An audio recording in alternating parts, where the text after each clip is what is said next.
Florida scientists hope that these fluffy decoys can help with a very real problem. Yeah, Burmese pythons have devastated native wildlife in the Everglades. Now, as Wink News reporter Bridget Bruchalski explains, researchers turn to tech, hoping robotic rabbits can lure the snakes out.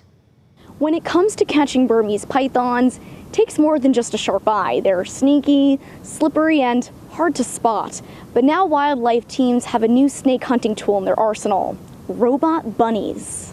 The South Florida Water Management District and the University of Florida have teamed up to create what looks like a toy rabbit. These solar-powered robo-bunnies move, emit heat, and soon they'll even smell like a real rabbit. All to fool Burmese pythons into thinking dinner's been served. If the snakes come to them, it could save teams hours. Robot versus Predator. It sounds like the title of a movie, but the Burmese python infestation in Florida is far from a work of fiction.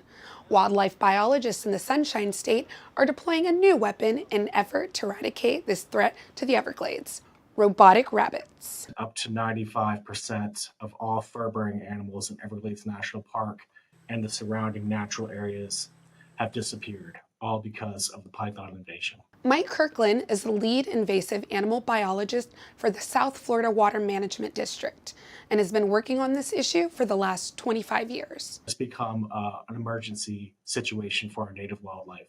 The University of Florida, in partnership with several state and federal agencies, launched a project 5 years ago aimed at luring Lures project, and it effectively attracted or lured pythons to come out of their hiding places and come check out these rabbits. But taking care of live animals like rabbits takes a significant amount of time and resources. So now these researchers have technology on their side with the help of a robot rabbit. You have to give credit to Dr. Bob McCleary for that. He's with University of Florida. Just like a toy we give to a child, they've kind of put that on a small boom inside the pen, and it gives it more movement. And it's fairly simple design, but hopefully effective. And the effect they hope for? Lure the python out of hiding.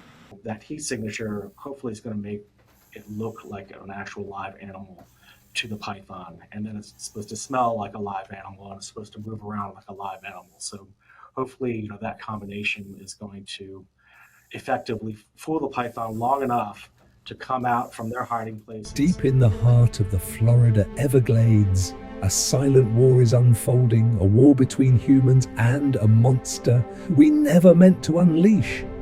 Burmese pythons, 18 feet long, 200 pounds, apex predators multiplying out of control. For decades, nothing could stop them. Until Florida tried something completely insane: robotic rabbits. To understand how we got here, we need to go back to the 1980s and 1990s. When Florida became the exotic pet capital of America, thousands of Burmese pythons were imported legally. Some escaped, some were released. But everything changed in 1992 when Hurricane Andrew ripped through South Florida and destroyed reptile breeding facilities. Hundreds, maybe thousands of pythons escaped into the wild. They slithered into the warm, endless wetlands of the Everglades and found the perfect paradise. By the early 2000s, the Everglades were collapsing. Deer gone, raccoons gone, bobcats gone. In some areas, mammal populations dropped over 95%. A once balanced ecosystem was being consumed. Tone, urgent, matter of fact. Florida's government had no choice. By 2005, this was no longer a wildlife issue. It was a state emergency, so they launched program after program.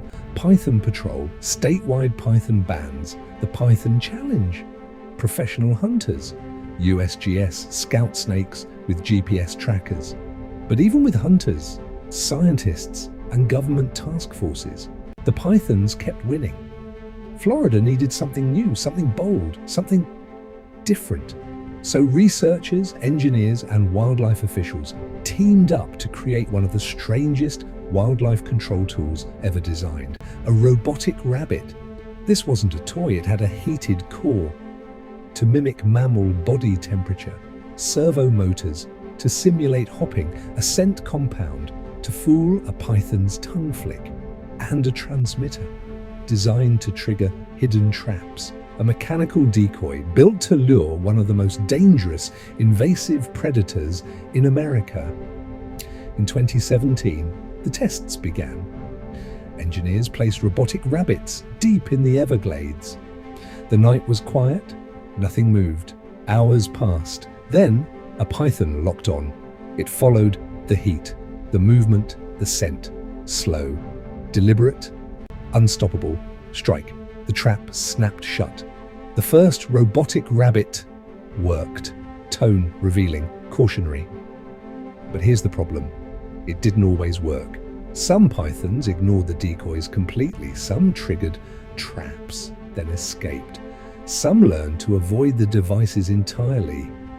And the biggest issue, female pythons guarding nests wouldn't move. No decoy, robotic or otherwise, could draw them out. Florida realized something frightening. They weren't just fighting invaders, they were fighting an apex predator that could learn. Today, Florida still uses robotic decoys, but only as one tool in a much larger battle. Python hunters, drone surveillance, scout snakes, night patrols, heat mapping technology, and still the invasion grows. Pythons are now pushing toward northern Florida.